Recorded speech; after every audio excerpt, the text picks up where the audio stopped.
Year mathematics में chapter number 6 permutation, combination और probability, इसकी एक्सरसाइज 6.4 सॉल्व करेंगे। ये एक्सरसाइज हम 3 पार्ट्स में करते हैं।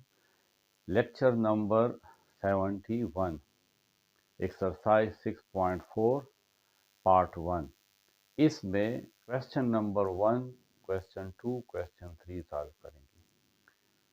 Lecture number 72, exercise 6.4 part 2। इसमें क्वेश्चन 4, 5, 6 और 7 हम सॉल्व करेंगे।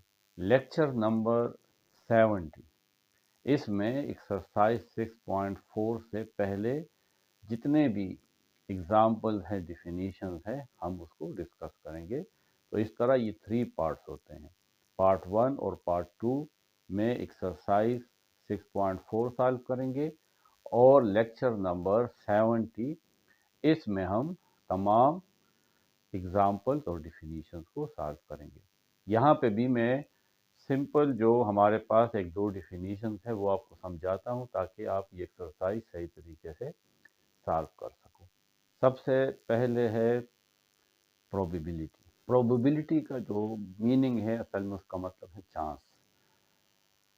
चांस का मतलब ये है कि आप कोई एक्सपेरिमेंट कर रहे हैं, वो एक्सपेरिमेंट आप कोई कॉइन थ्रो करते हैं तो आपके पास हेड भी आ सकता है, आपके पास टेल भी आ सकता है।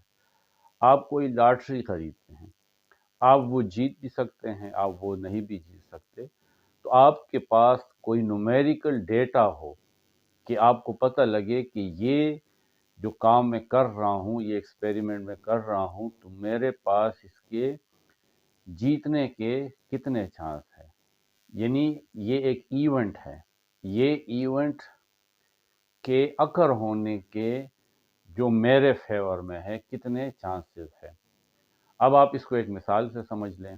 जिस तरीके से मैं एक लॉटरी खरीदता हूँ, अब वो लॉटरी में मैं एक टिकट खरीदता हूँ। टोटल टिकट जो है वो 100 है। मैंने उसमें से 2 टिकट खरीदे, तो मेरे पास जीतने के कितने चांस है, ये प्रोबेबिलिटी है।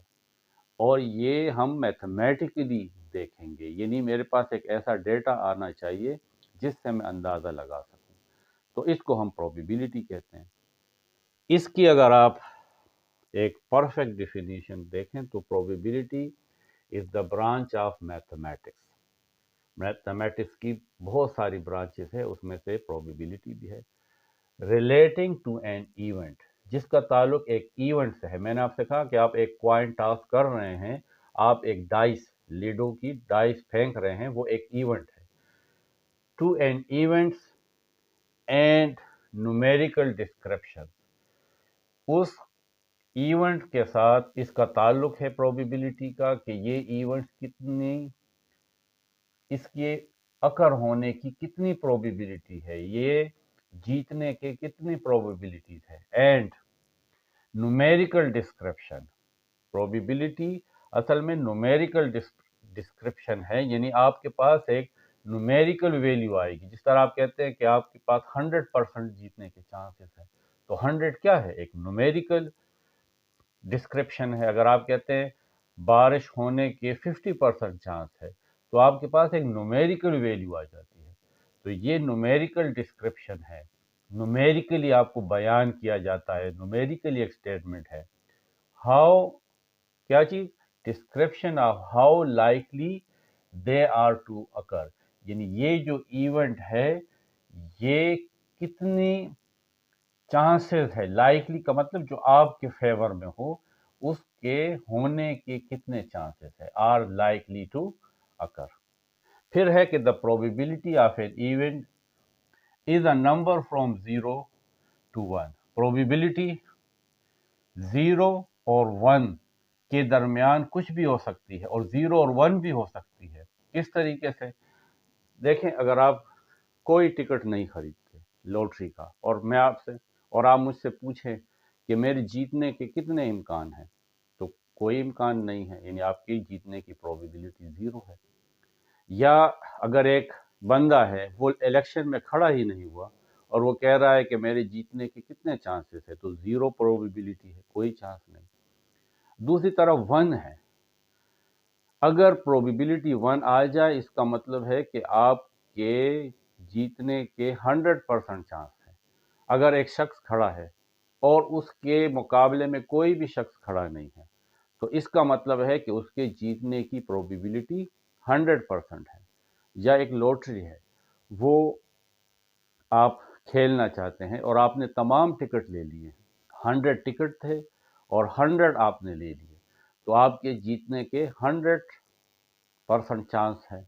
तो फिर आपका जो आंसर आएगा वो 1 आएगा। तो प्रोबेबिलिटी 0 भी हो सकती है, 1 भी हो सकती है और 0 और 1 के दरमियान भी हो सकती है।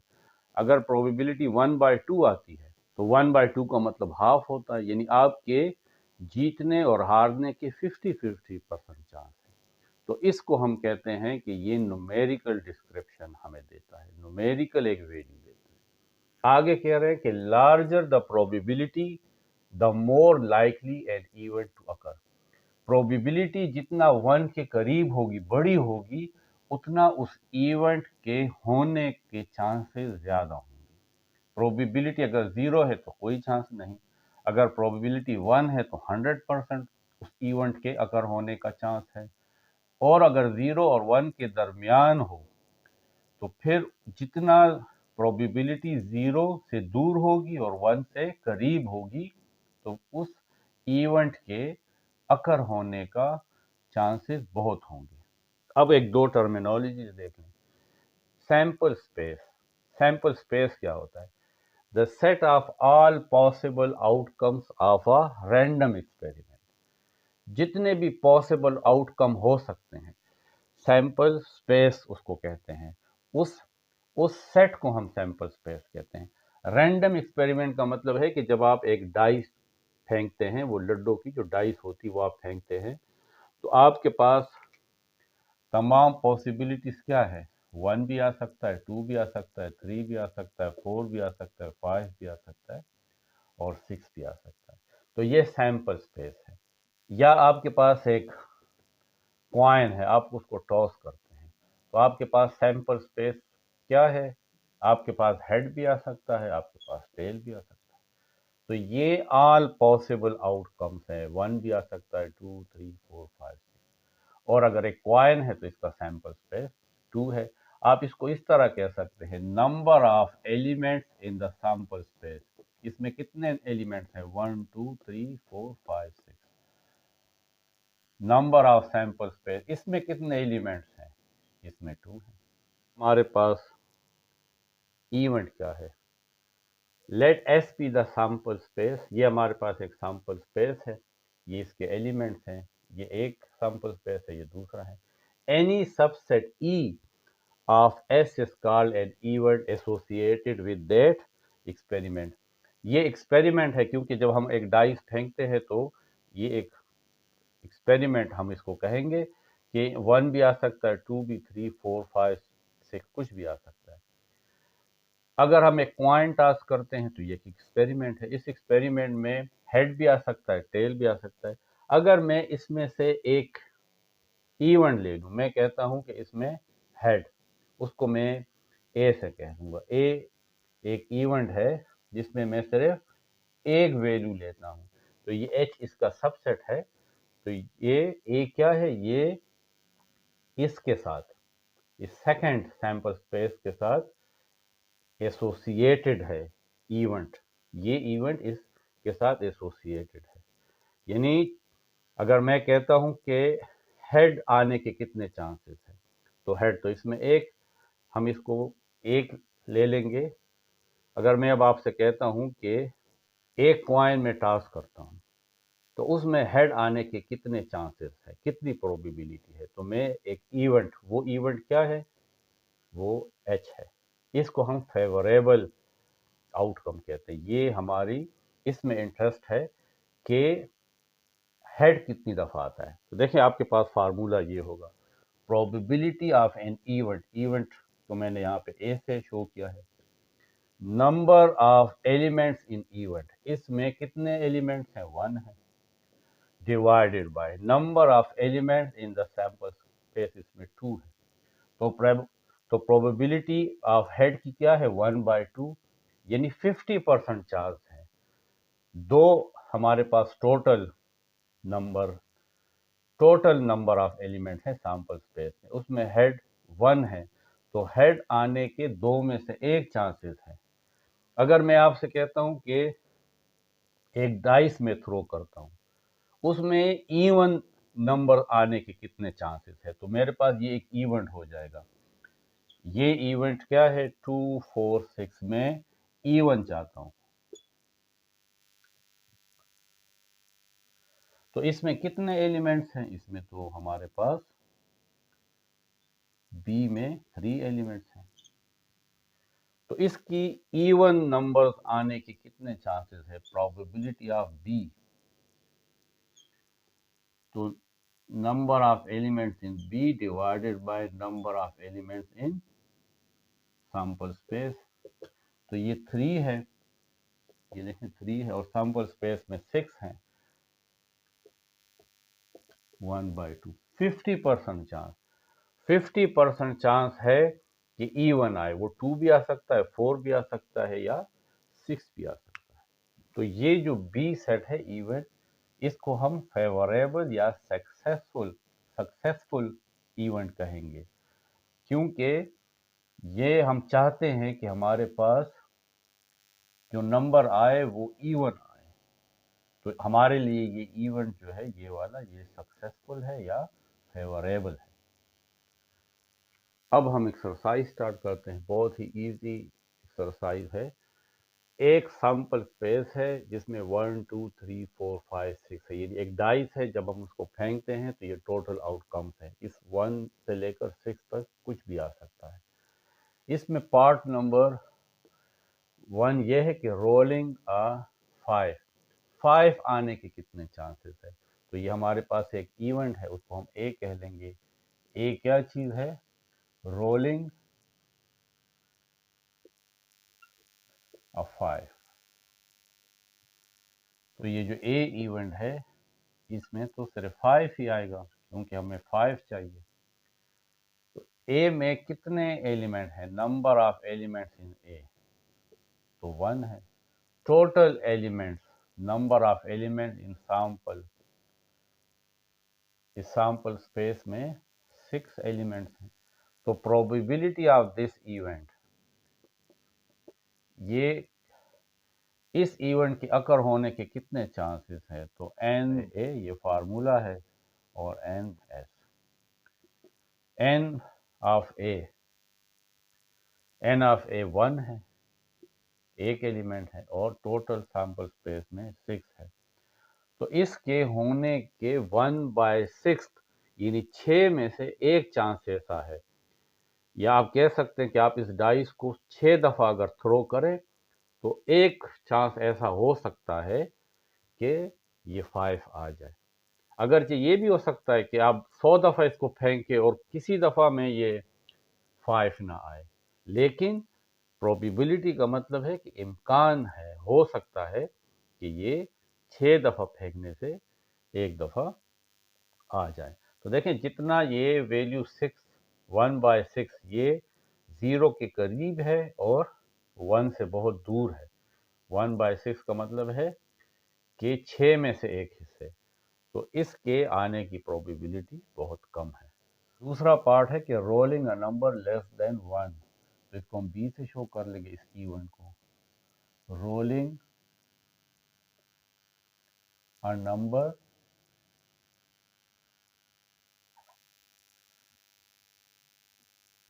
Less than 1, B. वो इवेंट जिसमें आप डाइस थ्रो करें और लेस देन 1 आ जाए, यानी 0 आ जाए, तो इसमें तो 0 है ही नहीं, डाइस में तो 0 नहीं होता, तो ये एम्प्टी सेट आएगा, तो इसमें तो कोई नंबर है ही नहीं, यानी number of elements in B वो तो 0 है। तो फिर प्रोबेबिलिटी क्या है, probability of this event, n of B divided by n of s। तो n ऑफ b 0 है और ये 6 है, तो 0 प्रोबेबिलिटी है, कोई चांस नहीं है। तीसरा part, rolling a number greater then 0। इसको हम C से शो कर लेंगे इस इवेंट को। Rolling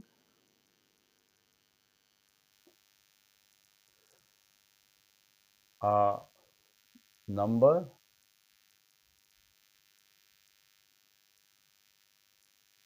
greater than 0।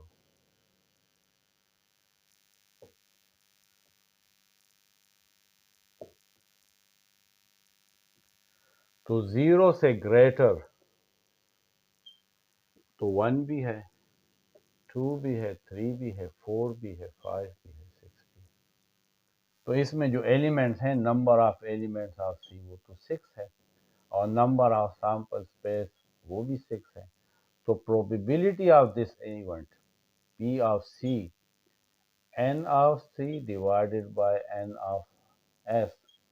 n of C 6 है और n ऑफ S भी 6 है, तो 6/6 है तो 1 आता है, यानी 100% चांस है, इसने ज़रूर आना है। यानी जब आप एक डाइस फेंकेंगे तो 1 भी आ सकता है, 2 भी आ सकता है, 3 भी आ सकता है, 4 भी आ सकता है, 5, 6, यानी 100% चांस है।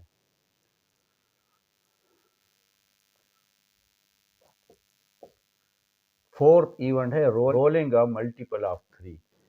इसको हम डी इवेंट कह लेंगे, इसका नाम रोलिंग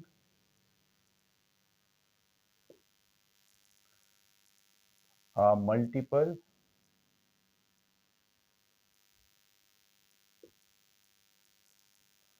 ऑफ 3, यानी जो 3 के टेबल में आता हो। तो 3 के टेबल में तो या 3 आता है या 6 आता है। तो इसमें number of elements in D वो 2 है, और नंबर ऑफ सैंपल स्पेस वो 6 है। तो प्रोबेबिलिटी ऑफ इवेंट डी,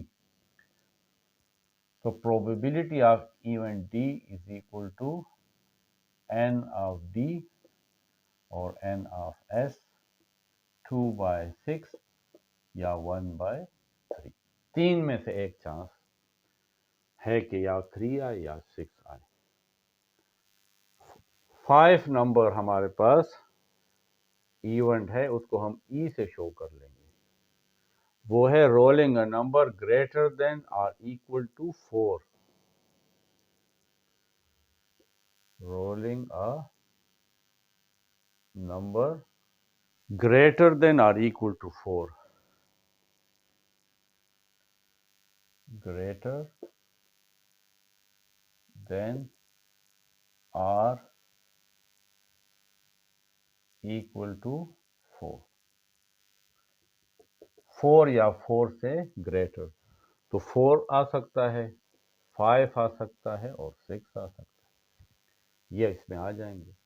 तो नंबर ऑफ एलिमेंट्स इन ई 3 है और n ऑफ s 6 है।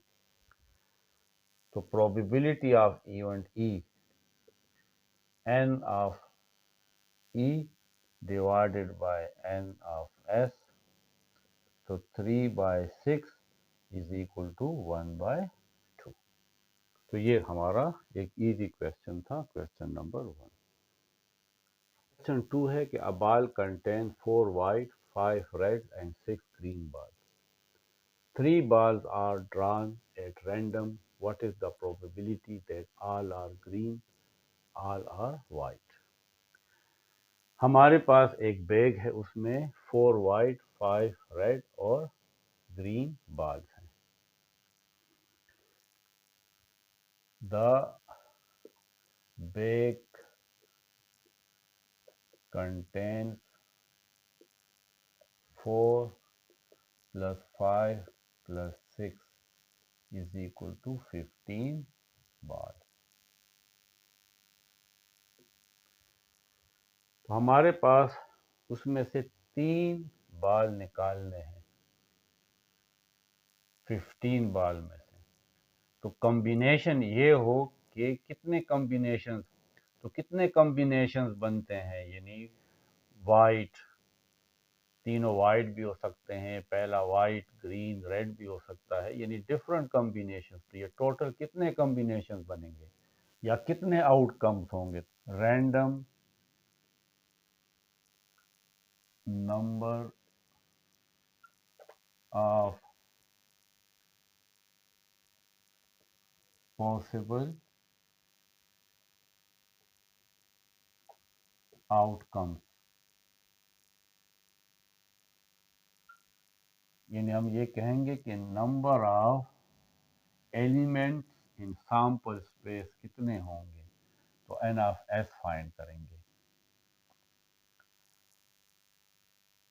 तो कॉम्बिनेशन, हम कॉम्बिनेशन से फाइंड करेंगे कि 15 हमारे पास टोटल बॉल्स हैं और उसमें से 3 सेलेक्ट करने हैं।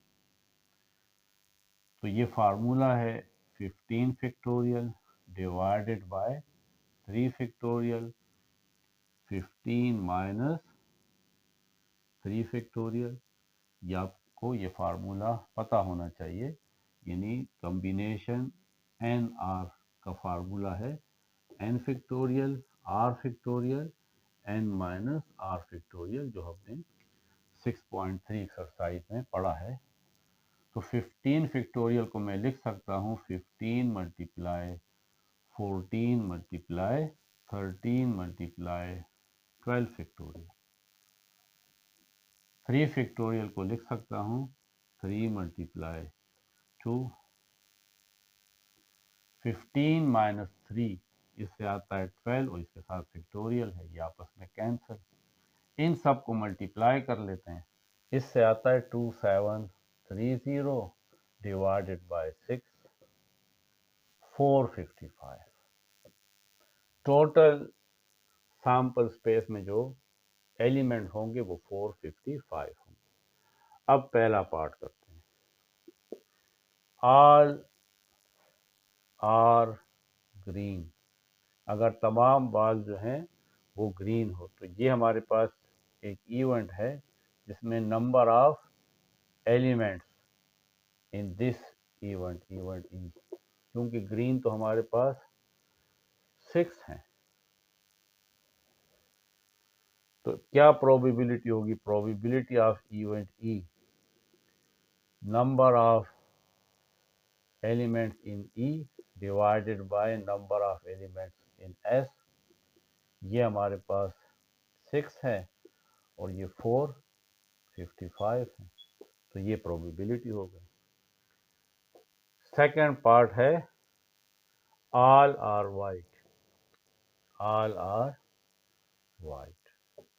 तो इसको हम इवेंट एफ कह लेंगे, number of elements in event F.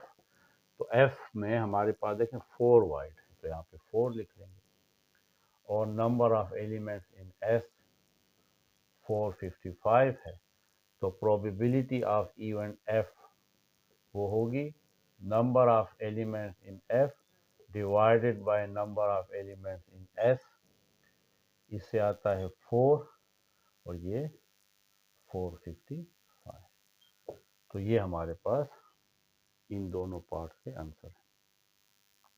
Question 3 है कि अ ट्रू और फॉल्स टेस्ट कंटेन 8 क्वेश्चन। इस तरह हमारे पास एक टेस्ट है और उसमें 8 क्वेश्चन है, 1 2 3 4 5 6 7 एंड 8 क्वेश्चन, और इसमें 2 ऑप्शन हैं, यानी ये पार्ट 1 जो है ये ट्रू भी हो सकता है और फॉल्स भी हो सकता है, ये भी ट्रू एंड फॉल्स हो सकता है, true and false, true and false, true and false,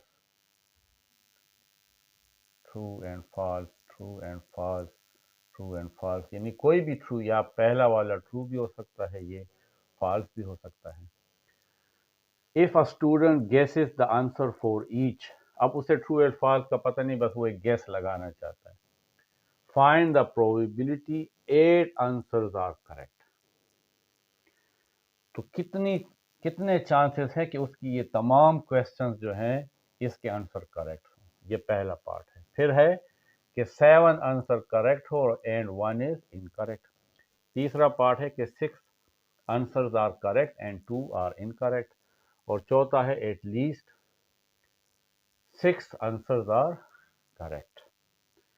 और लास्ट है कि कम से कम 6 आंसर करेक्ट हो, 7 भी हो सकते हैं, 8 भी हो सकते हैं। तो इसका जो सैंपल स्पेस होगा, यानी इसके सैंपल स्पेस में यानी कितनी पॉसिबिलिटीज हैं, तो लेट एस बी द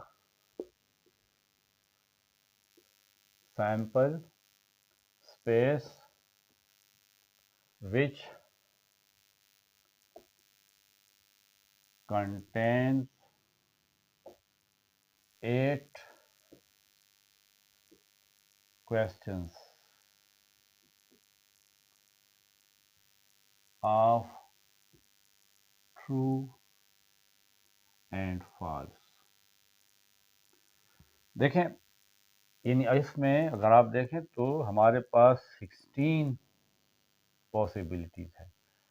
1 2 3 4 5 6 7 8 9 10 11 12 13 14 15 16, 8 ये है और 8 ये। अब इसमें कितने डिफरेंट कॉम्बिनेशंस बन सकती हैं, यानी हमारे पास वो ये भी कर सकता है, देखें कि वो पहले इसको ट्रू कर लें, इसको ट्रू कर ले, तो बहुत सारी पॉसिबिलिटीज बनती हैं। यानी डिफरेंट वो क्वेश्चन डिफरेंट तरीके से वो चूज कर सकता है। पहले में वो ट्रू कर सकता है, दूसरे में वो फॉल्स कर सकता है, फिर ये ट्रू कर सकता है, यहाँ पे फॉल्स कर सकता है। इसी तरीके से फिर वो कोई दूसरी कॉम्बिनेशन ले सकता है, फिर वो तीसरी कॉम्बिनेशन लेगा, फिर चौथी लेगा, यानी डिफरेंट तरीके से वो अपना ये पेपर सॉल्व कर सकता है। तो वो कितने तरीके हो सकते हैं, कितने कॉम्बिनेशन हो सकते हैं, तो number of elements in sample space होगा एक। हमारे पास यहाँ पे इसके पास 16 ऑप्शंस हैं, वो इस 16 ऑप्शंस को चूज कर सकता है। तो टोटल हमारे पास सैंपल स्पेस फिर कितना बनेगा, कॉम्बिनेशंस कितनी बनेगी, कितने इस तरीके से डिफरेंट गेसेस हो सकते हैं, तो वो 16 मल्टीप्लाई 16 256 इस तरह के डिफरेंट पेपर्स बन सकते हैं जिसमें वो डिफरेंट तरीके से क्वेश्चन सॉल्व करता है। अब ऐसा एक पेपर भी उसमें होगा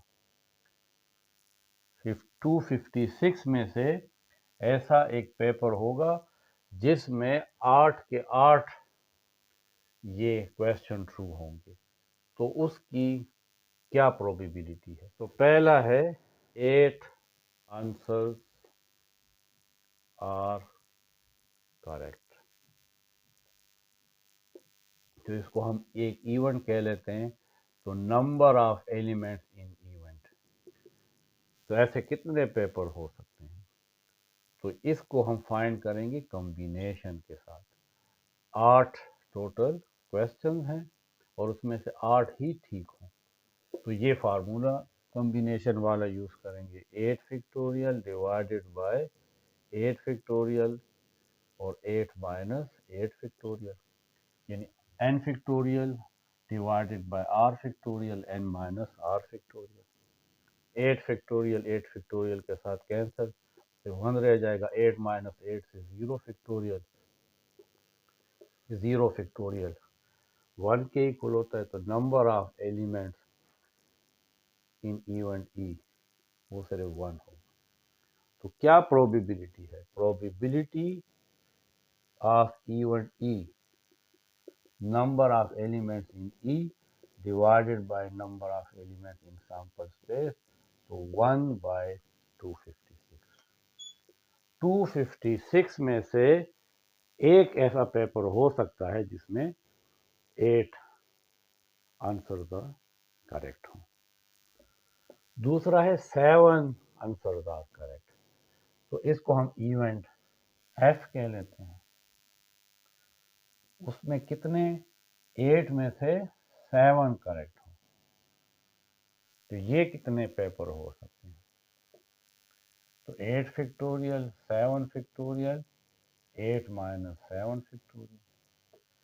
8 फैक्टोरियल को मैं लिख सकता हूँ 8 multiply 7 factorial, 7 factorial 8 minus 7 factorial 1 factorial, 7 factorial 7 factorial के साथ कैंसिल, तो 8 इस तरह के कॉम्बिनेशन हो सकते हैं। तो फिर प्रोबेबिलिटी क्या हुई? Probability of event F, number of elements in event f divided by number of elements in sample space। तो 8 by यहाँ पे 256 है। इसको सिंपल कर सकते हैं, 8 1s are 8, 8 3s are 24, ये 25 है तो एक इधर आ जाएगा, ये 16 हो जाएगा, 8 2s are 16। 1 by 32, 32 पेपर में से एक पेपर ऐसा हो सकता है जिसमें 8 में से 7 आंसर करेक्ट हो। Part 3, 6 answers are correct. तो हम जी इवेंट कह लेंगे, number of elements in G. तो वो कॉम्बिनेशन होगा एन 8 में से 6। तो 8 factorial 6 factorial 8 minus 6 factorial, 8 multiply 7 multiply 6 factorial, नीचे भी 6 फैक्टोरियल है, 8 माइनस 6 2 फैक्टोरियल, 6 फैक्टोरियल 6 फैक्टोरियल के साथ कैंसिल, और 2 फैक्टोरियल मीन्स 2, तो 2 1s are 2, 2 4s are 8, 4 multiply 7 is 28। तो अब probability of event G is equal to number of elements in event G divided by number of elements in sample space। तो ये 28 है और sample space में 256 है। 4 7s are 28, 4 6s are 24, 1 4 4s are 16, तो 7 by 64। Part 4 है कि at least 6 answers are correct, तो उसको हम नंबर ऑफ इवेंट एच कह लेंगे, जिसमें कम से कम, यानी 8 में से 6 भी करेक्ट हो सकते हैं, 8 में से 7 भी करेक्ट हो सकते हैं, और 8 में से 8 भी करेक्ट हो सकते हैं। तो ये हमने फाइंड किए हैं। 8 में से 6 कॉम्बिनेशन हमने फाइंड किया है, 28 है। 8 में से 7 हमने फाइंड किए तो वो 8 आता है, और 8 में से 8 1 आता है। इन सब को ऐड कर लेते हैं तो इससे आता है 37। तो इसकी प्रोबेबिलिटी क्या होगी? Probability of H, number of elements in H, number of elements in sample space. तो number of elements in H 37 है, और number of elements in sample space 256 है। तो ये हमारे पास प्रोबेबिलिटी ऑफ इवेंट एच है। तो ये हमारा लेक्चर नंबर 71 था, जिसमें हमने क्वेश्चन 1 टू क्वेश्चन 3 सॉल्व किया है। क्वेश्चन 4 टू क्वेश्चन 7 हम लेक्चर नंबर 72 में सॉल्व करेंगे, जो एक्सरसाइज 6.4 का पार्ट 2 होगा।